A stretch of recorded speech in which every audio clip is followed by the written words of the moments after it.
I am openly withdrawing my support for Governor Sim Fubara. I am also disappointed in him as an Ijaman. Sim Fubara's supporters are openly denouncing their support for him because of the recently signed document, peace accord, with the President Wike and other parties. It is said that he does something in secret and comes out to tell his team a different thing. He said people close to him can confirm the claims that Fubara has disappointed them. According to 99 Oppressed on Twitter, he says, I was the first person on Twitter to expose the secret feud between Governor Sim Fubara and Wike when no one or very few persons knew about it since the 23rd of October 2023. I was only concerned over how that election rigging Wike Emperor was treating Fubara. I told Nigerians, especially Rivers people, how Wike is using the House of Assembly members in Rivers State to silence Fubara, how he positioned the House of Assembly in such a way that Fubara can be impeached any day, anytime if he goes against him anyway. I told Nigerians how Wike is running the state as a third-term governor via Governor Sim Fubara, whom he stripped of all executive powers, leaving him in Port Harcourt as a mere ceremonial occupant while he runs the state finances from Abuja. My post about the secret feud between Governor Sim Fubara and Wike generated so much reaction and discussions across Nigeria, most especially around the Rivers people. I made so many enemies, but I didn't care. I only wanted the right thing to be done. On the 21st of October 2023, I broke the news about the secret invitation of Governor Sim Fubara and Wike by Tinubu to Aso Rock for peace talks. I openly advised the governor not to make peace or agree to whatever condition they will impose to him. I gave all my support to Governor Sim Fubara without taking a cover from him or any member of his team. I was in close contact with some members in his camp from where I get first-hand information, but the governor kept lying to his people, even those very close to him. He will do A in secret, then come out to tell his people that he didn't do it, that he did B. Those ones will believe him, stick their necks for him based on his words, only for them to be beheaded much later when the truth about his actions comes out in public. Simfubara doesn't know what the executive power means, neither does he know how to use it.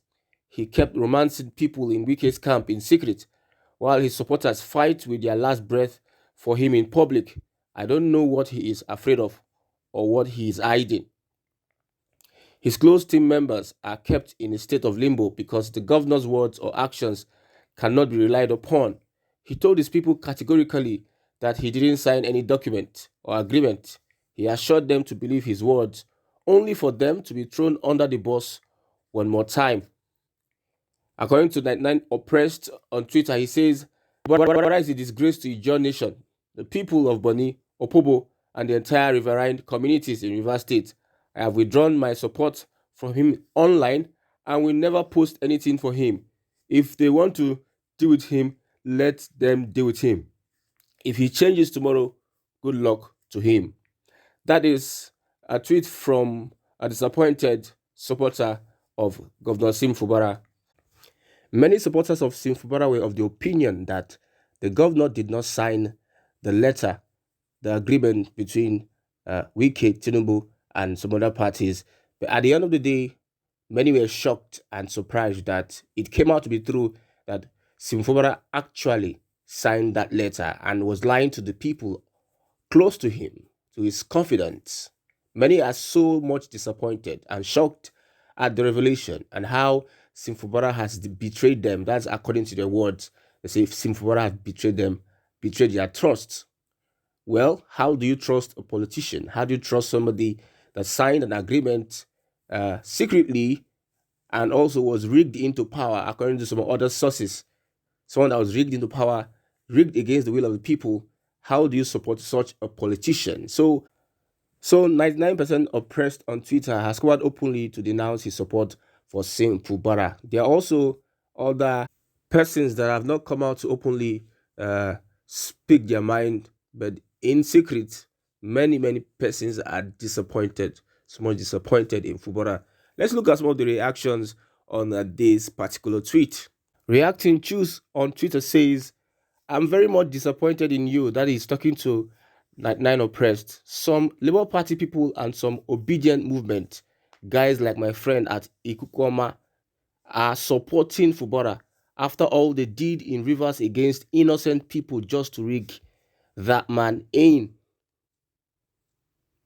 Yemtek says politics is far more deeper than what politicians are making us see in the public clear.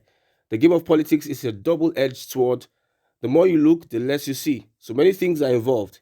If you know the extent of the precarious situation Governor Fubara is in, you will probably give him a hug now. You don't dine with the devil in secret and form sainthood in the open. Could possible. Adewale Damilare says, I don't blame Sim Fubara too much. If he does not give in, Supreme Court may stamp him out. It's about taking little instead of having nothing. Gaiman is only working on securing his 4-year term. Tosin says, regarding this Wike versus Fubara saga, the document they agreed to basically says everything should return to the status quo, and they all did, except for the 27 lawmakers that decamped. Now he has a legislative arm with 27 out of 32 or so in the opposition. By the time Wike starts to deal with him, even his enemies will beg for him. He never should have agreed to the document, in my opinion.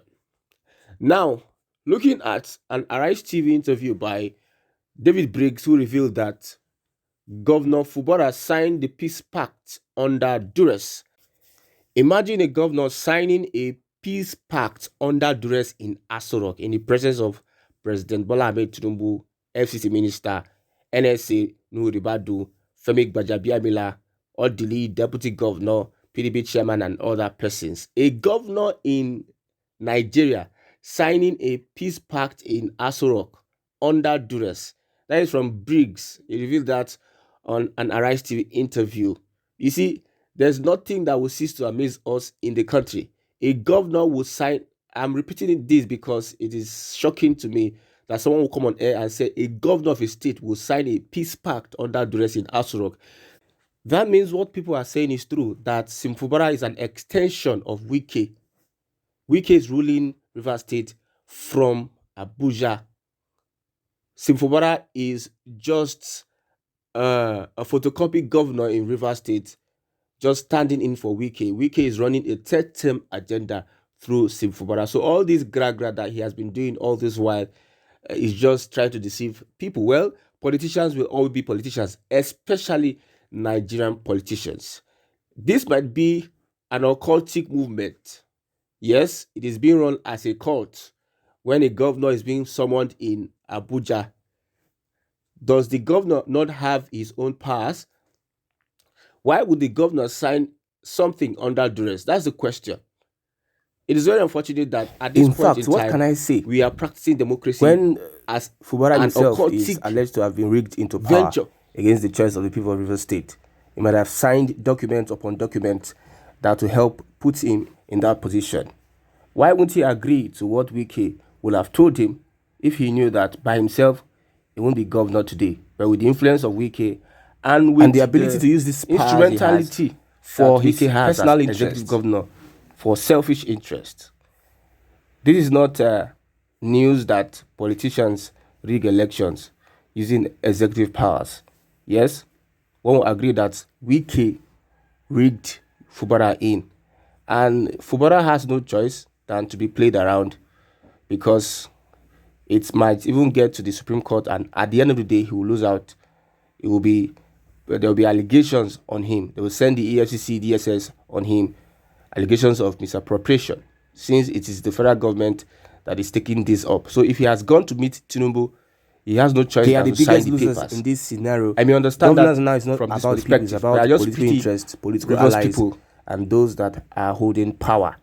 They will use it in any way they deem fit to serve their urges.